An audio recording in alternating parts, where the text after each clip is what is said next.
আসো ভাই আসো, গরম গরম মোমোজ খেয়ে যাও। একবার খেলে সারা জীবন মনে থাকবে। ওই মোমোজ ওলা ভাইয়া, আমাদেরকে 3 প্লেট মোমোজ দাও। জি ম্যাডাম, আমি এখনই বানিয়ে দিচ্ছি, ততক্ষণে আপনারা বসে পড়ুন।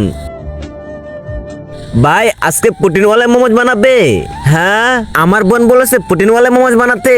হ্যাঁ হ্যাঁ ম্যাডাম, আমি এখনই বানিয়ে দিচ্ছি। আরে, এটা আবার কি হলো? পুটিন তো শেষ হয়ে গিয়েছে। কি? আ আ আ ভাইয়া, কি হয়েছে তোমার? হ্যাঁ হ্যাঁ, কিছু না কিছু না। আরে ইয়ার, এখন তো পুটিন শেষ হয়ে গিয়েছে। এখন যদি আমি মোমোজ না বানাতে পারি, তাহলে তোরা আমার সবকিছু শেষ করে দিবে। কি করি? ওই তো আজকে দেখবো কে শয়তানঘাড়ি আল্লাহ তাআলাকে জিতিয়ে দেয়। আল্লাহর এই সুন্দর ছবিটিকে ভালোবাসলে ভিডিওটি লাইক করে দিয়ে চ্যানেলটিকে সাবস্ক্রাইব করে দিবেন। আর যদি শয়তানকে ভালোবাসে, তাহলে কিছুই করতে হবে না।